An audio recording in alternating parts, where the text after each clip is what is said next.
You tell me one athlete right now that's been dominating the game for 16 years straight without a loss. Tell me one. To us whether he want to be in that position, but speaking for Billy Joel, it's a fight he wants. So there's a lot riding on this. The winner of this will get a crack at the world title, and it doesn't get any better relaxed. There's a lot to go for. 3 titles on the line, and the opportunity to fight for a world title in the first quarter of 2015. Anyway, I know we've been waiting a long time to get the 2 of the guys together, and you've probably been fed up listening to me over that period of time, so you've got me here now. So I'm sure you've got lots of questions to ask, so please feel free to do so. Chris, is it good to be sitting on the platform finally with Billy? Part of the job, you know. I'm here. I came alone, no security, no father, no trainer. You know, it had to be done at some point. Previously, obviously, there's a few press conferences that I missed, but you know, I had more important things to do on my schedule, mainly the training. But obviously, now that the fight is so close, I guess the training is tapering down, so I've got spare time, so I can come here and listen to what this guy has to say for an hour.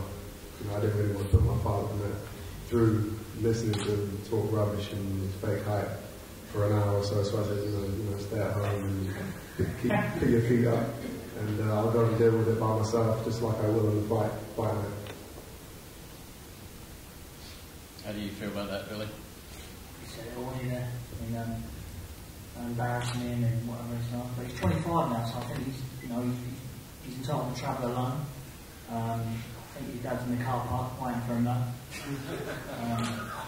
Listen, he's fine here, he's coming, he's some fair play to him, he's come here alone, but you can't expect him not to come here. It's part of the job, isn't it? I think he's contracted to come here, I think, for the last 2 press conferences anyway, so it's nice to know that he couldn't be bothered to come and talk to you guys because he was busy doing something else, but there you go. But yeah, he's answered all the questions today. He's going to deal with me on the 29th. I'd like to know what round it is though, because I'll have a down. What's the deal with this 100 grand bet you had on TalkSport? Right, my lawyer's over there, Robert Davis. If he wants to, we set it up now. If he wants to contact his lawyer, I'll do the 100 grand bet. And when I win, it will be going to next step, 100,000 now. If he wants to do it now, my lawyer's over there, Robert Davis. I'm sure he'll get contact his lawyer if he wants to do it today. You know, in response to that, like I said when he first offered that I'd love to do it.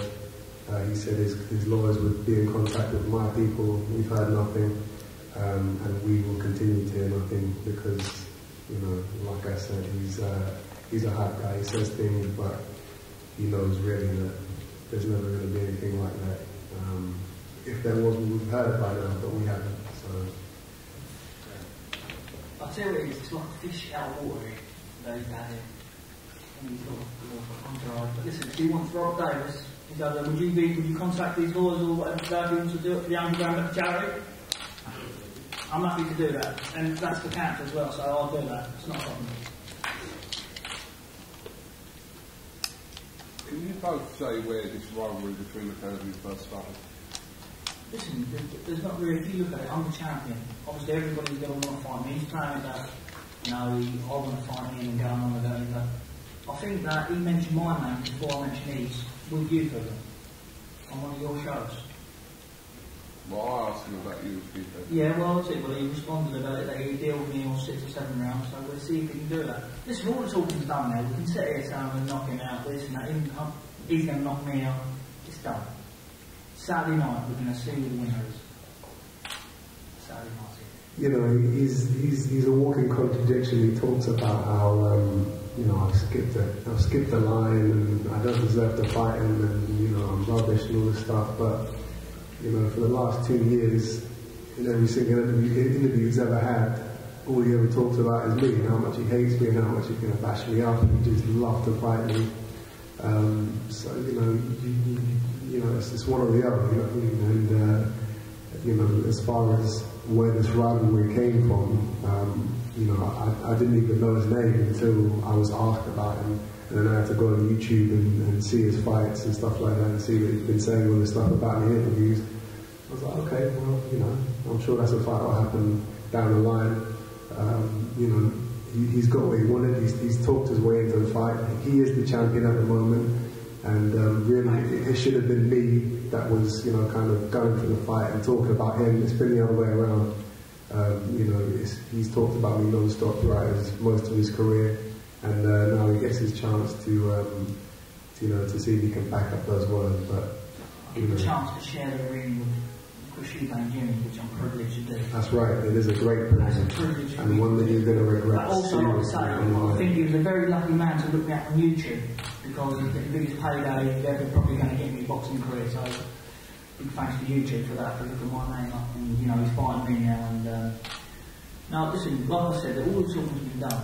What's going to happen to him is, listen, there's not going to be a boring fight like we've been watching pay-per-view matches. You can see a good fight, but my fight, nobody else's fight. It's all about me. In that ring, he would do what I wanted him to do when I wanted him to do it, and he knows that. He knows that's what he's got to do. Do you expect the fight to go the distance, and Chris as well? No, Chris is going to knock me out. Listen, he's already said that. He's going to knock me out. That's to be fair, he's going well. But in his own head, deep down, he knows what's going to happen. He knows. He knows he's not ready for me. I've been in more championship fights. Listen, there's a puncher's chance. Anybody's got a puncher's chance. That's the only chance I'll give it, is a puncher's chance. I mean, who have you I'm boxed? going to give you no chance. Alright, who have you boxed? Name someone you boxed. Alright, name one undefeated fighter you boxed. It doesn't matter. It doesn't matter. I know I am. Now, you're all boxing people, that doesn't matter. That doesn't matter. And, you know, it's going to be a serious shot. You know, it's one thing to talk about a shark, it's a completely other thing to fight, to swim with him. And, you know, you're going to have to swim very, very fast to even come close to beating him on the night. Swim. Listen, it's a big show. Chris, how many tickets have you sold for the show, mate? Let's not do this. Let's not get into childish talk. Let's stay on the subject. Listen, all the childish talk's over, mate. We're fighting. So let's not talk about tickets. How many tickets have you sold? No one else can watch him fighting. Listen, I'll tell you what I could do. I could pick, out of all the you here now, not being disrespectful to none of you, but I could pick probably the non-boxers, a fighter here that give him a better fight than what he's ever faced in his boxing career. He's faced nobody. He's done nothing as amateur. He's done. I respect every fighter I get in the ring. When that bell goes, I respect everybody. He's got the art, determination to get in the ring. But look at it. Look at it. He boxed he hasn't boxed. I'm going to tell you, he boxed one person. He's such a big puncher. He's a very good puncher, Chris. Knocks a load of people out, but we've got the same common opponent, Bradley Potts. I didn't stop him, neither did he. And he's a lot. Look, what's he? A welterweight. So he's that big of a puncher. You know, as far as, you know, the amateur career that he likes to talk about, you know, and how that's going to give him so much of an edge against me with all the experience he's had going to the Olympics and all this. That doesn't mean nothing. It doesn't mean anything. You know, the professionals is a completely different game. It's 12 rounds. Which you've never done. And he's a point scorer. That's what he does. He scores points against his opponents. He punches to score points. Me, I punch to break my opponent's heart and soul and to take them out of the fight. And, you know, professionals, amateurs, it's a different ball game. So that's why I don't worry about his amateur career, because like I said, I've been trained to be a professional from day one. I've never fought like an amateur. Even in my amateur career, I fought as a pro. So that's where my confidence comes from. This is where I know I'm going to be able to take him out. Right, can you tell us what round? This one's rivalry. There was a show last Saturday on Sky Boxtalk, which is they have a bit of a sore taste in a lot of boxing fans and paying customers' mouths. How confident are you that this show here will you know, put British boxing in terms of a good show on television, put it back where it should be? Well, where you Fighter. Sorry. First of all, this is not a pay-per-view show. This is a subscription channel, and these fights on paper on Saturday were what they were. These fights are great fights on paper. Chisora Fury, Billy Joe Chris, Frankie Gavin Bradley Skeet, Ian Walsh Sykes, Frank Williani, Andrew Robertson, Richard Smith's fight, Luke Petit against Calione. All those fights are quality fights. They're all good fights. I think this is, and I include the fight that took place at Wembley, I think it's the best fight card, proper fight card we've seen for many years. Fight card. This is a fight card for the fight fans. You know, you've all got opinions who will win this fight. Other than the Bellew and the Cleverly fight, you went down the right hand side of the bill. They're all knockovers. Pretty easy job. I think there was the betting on it. If you backed Bellew and backed the 6 fights on the undercard and put, was it £1 on? You won 67 pence. It's the fact that nobody has to bookmakers. So look at these odds that you get on these fights. These are good fights. That's why we've got about 300 tickets left, if that. We haven't sold them to the secondary market. We've sold them to the fight fans and the boxers. You know, and the boxers have sold them. Not going out to the secondary market, not charging people over and above the price of the tickets to come and see the fight. This is a fight this is a show for the fans with fights for the fans. Great fights, and I think it's going to be a fabulous night. And, you know, and I'm a fight fan, and I'm really looking forward to this one. Obviously, I've got a vested interest, but I think this is going to be a great night for the fans. And I know they're all talking about who's going to knock out who's not going to do that. But until that happens, until that happens, it's going to be this particular one's going to be a great fight. And I think Derek Chisora and Tyson Fury is going to be a really good fight. It's not going to be sponsored by Horse. This is a good night for the fans. Proper fights for the fans. This is what it's all about. Don't blink or you'll miss it. These are, you know, really good fights. Look at their records. Look who they've been in with. You know, undefeated fighters. There's cases for who could win this fight, who can win, you know, whether he'll win it or this one will win it. But the bottom line is, it's great for the fans, and that's what we're delivering from. Box Nation is in the business of delivering the best shows from around the world. That's where I've moved as a promoter. I've moved now into a different area. You know, Saturday we did Manny Pacquiao's fight. A week before that it was Bernard Hopkins' fight. That's what we deliver. We deliver that to the British fans. That's the business we're in. And now we're delivering the best domestic fight card, I think, for the last few years, without doubt. Question. A long-winded answer, but that's what it is. Question for Chris and Billy then. What do you see as the defining aspects for you winning? What is the key aspects, do you think? I'm willing to die to defend my record. Well, we don't want that. No. Neither of you. You both say that. You know, Chris, like, we're professionals here. Come on. Let's keep watching this. He doesn't have that type of resolve. He will swallow it when he feels the power.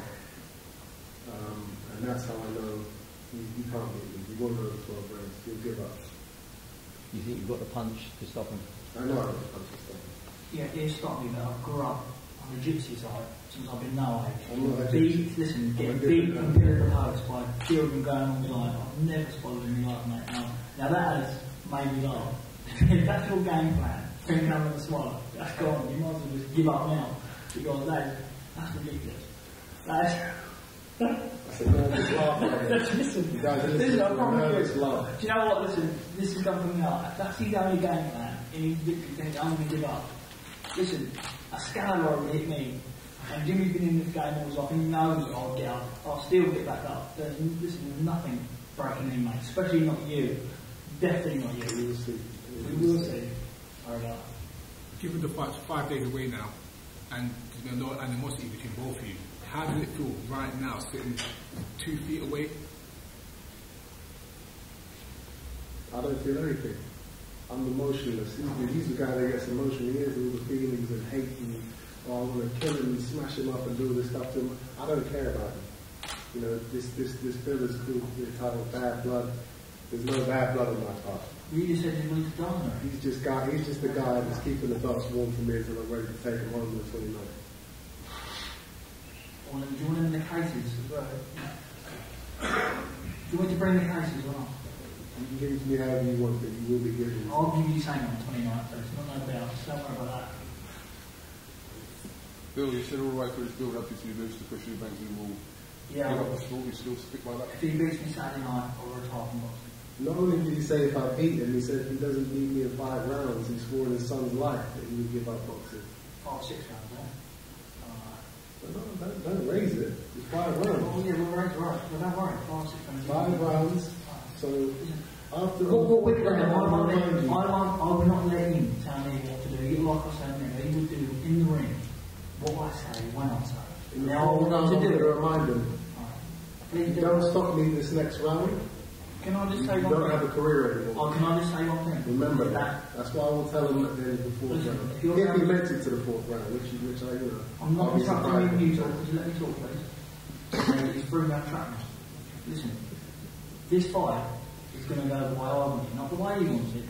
If he thinks he can have time to talk to me, how he looks and have a little twaddle about and talk to people who he's boxed, he's going to have a big shot. Because he's not allowed to have a second break in his nothing with me. He will not be able to look at his work and stand there giving all the old Eubank junior eyes, senior eyes. He's not allowed to do that.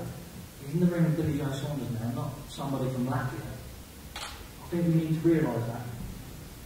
He's going to realise and say, right, all the talking's been done. Listen, I'm only here because, you know, he's coming, so I know that you want to see both of us together, but everything's been done, the training's been done there, everything's been done.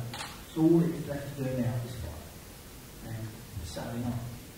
Jimmy, how did the training camp go in Spain? How long were you out there for as well? I was out there 6 weeks. I'd just like to make a point clear what Chris said. And I don't mean no disrespect to Chris. I think he's a very nice young man. But Billy Joe Saunders will do as he's told in the corner and box accordingly. So forget about the 4th. It's the first time I've heard this. 4 rounds, 5 rounds. Right? Now, we've been out at not about 6 weeks. Training camp's gone very well. Perfect. Everything was there for the long runs and everything. He's practically down the way. In fact, I was out there telling him not to lose too much weight for the big drugs to start with. And it's been Had you been at Marbella before for any Billy's fights, or was that the first time? This is our first training camp. And that's the difference between me and the average Joe, is that he will, like his trainer said, he will do what he's told in the corner. I do what I want. I don't listen to anybody. Nobody tells me what I'm going to do in the fight. I have my own plans, and I'm my own man, I'm my own fighter. Ronnie Davis is there to make sure that, you know, I got the Vaseline on my face, and if I get cut, he'll sort it out. Apart from that, it's all in my head. I know exactly what I'm going to do. I don't need somebody to tell me what to do. Well, that's nice to know now that we don't need trainers in the game. That's very nice to know. I didn't say don't need trainers. I said I don't need to be told what to do while I'm fighting, which is what you need. Trainers in the corner for advice, mate. You need advice. For good advice. I don't need advice. I know exactly what I'm going to do. You're 1 in a million if you don't need advice. 1 in a million. That's right. Everyone. That's exactly what I am. 1 in a million. All right. Bruce, how much like your father are you as a fighter? You know, you can make comparisons all day. You know, we've got the same resolve, we've got the same attitude, and we've got the same chin also. But luckily, I haven't had to prove that in my career. You know, the best chin is the chin that doesn't get hit. But if mine does ever get hit, it stays there, and it stays there solidly. You know, which is another reason why I'm so confident in my abilities to win. You know, on the 29th, because I can take a punch if I have to. I've learned a lot from my father. We've got the same DNA, we've got the same blood, and we've got the same mindset. So, you know, you can expect big things from me in the future after I take these 3 bouts away from them. Jimmy, how would you compare Chris to his dad? You know both of them very well. Well, his dad, I've seen him fight many times with good fighters. As he says, as young Chris says, he had a good chin, he could box, he could bring a fight, very strong body strength. I would say this, I would think that Chris Senior boxed more quality fighters on the way up than young Chris. Yeah, I think young Chris is a very good opponent for this fight, and I think it's up to him what he does after the fight. But with his dad, I don't think he can compare him just at the moment, fight-wise. I think they've both got DNA, boxing DNA in their blood, you know. His family goes back as well. Really Joe, good fighter. So, you know, they come from fighting stock. That's what they are, fighting men. They both got it. I've been in the gym since I've been 5 years old. That's been time to me. Definitely. Yeah, I'm definitely going to 100,000,000% back. If I don't win, I'm retiring from boxing. Something I love, my job, everything. I'm going to retire. That's what I'm going to put to myself. Is that there's no possible way he will beat me. Believe me. If there was no possible way, there would be no ifs about you retiring. If I beat you, that's the reason what I'm saying, mate. I'm retiring.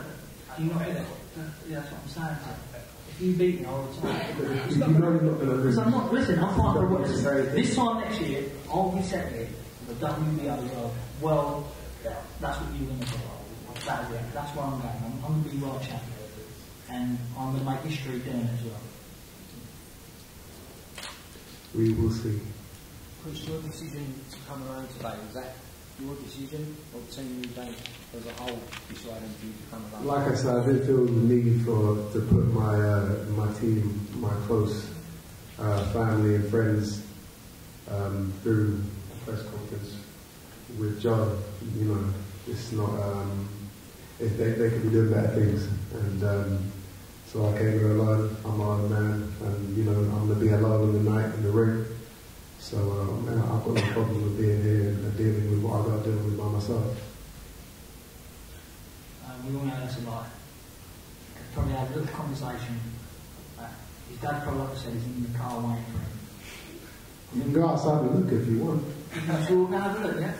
We'll all go have a look. So your dad's outside in the car waiting for him. I think that's what we should do. You're 25-year-old now.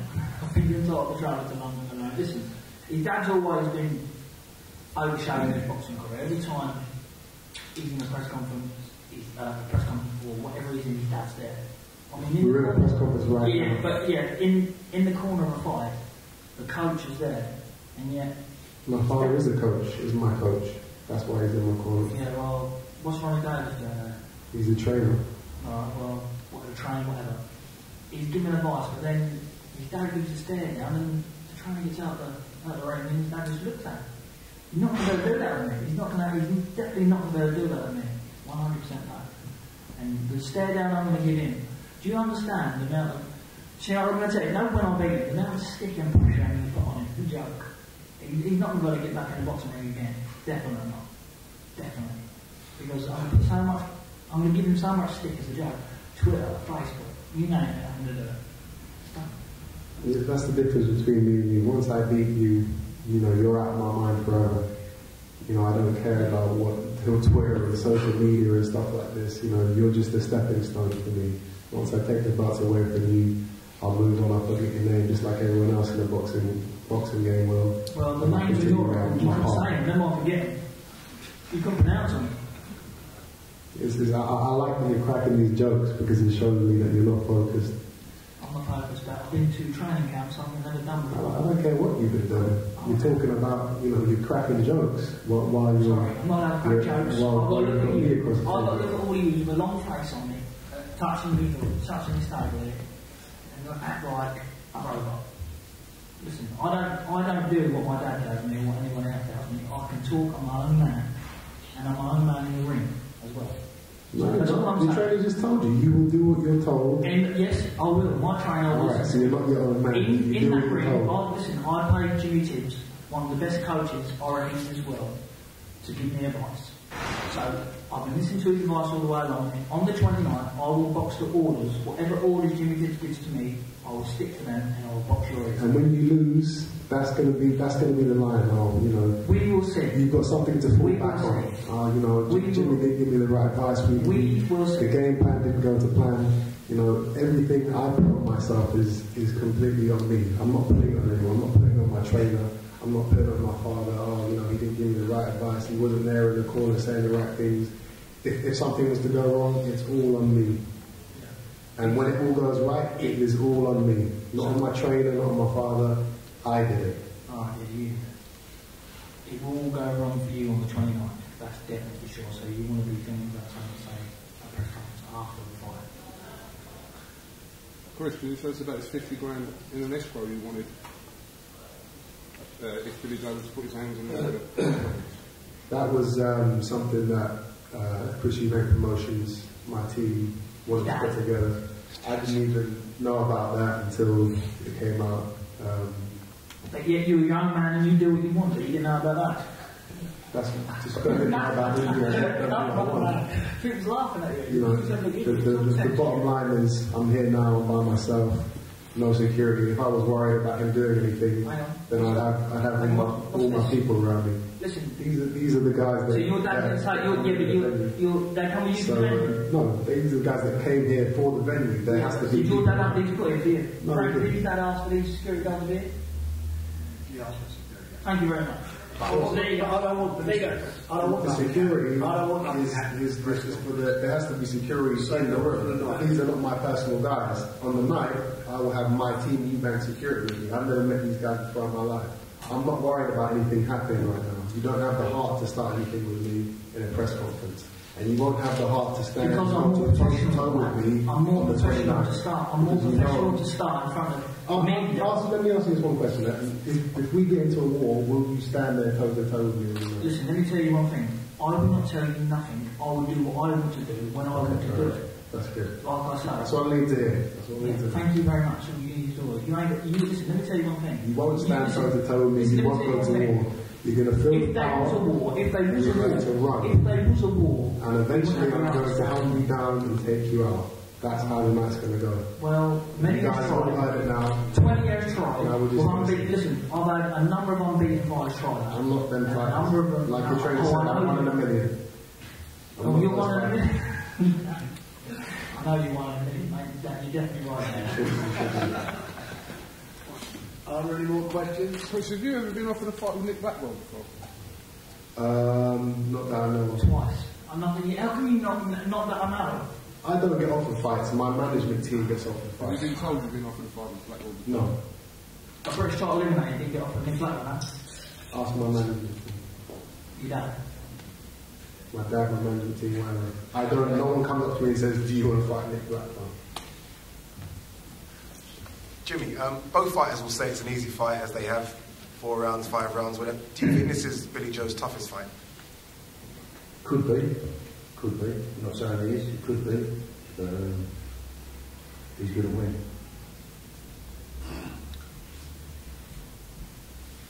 He's very confident. If he loses, do you support him retiring? If he loses, he retires, he does what he wants. You support that? Do I support it? He retires and never comes back for losing to... I haven't even spoken to him about it. So he just come up again there and say no to it. But if he wants to retire, he's a young man, he'll do what he wants to do. He's more likely to win. He's going to win. He's going to win.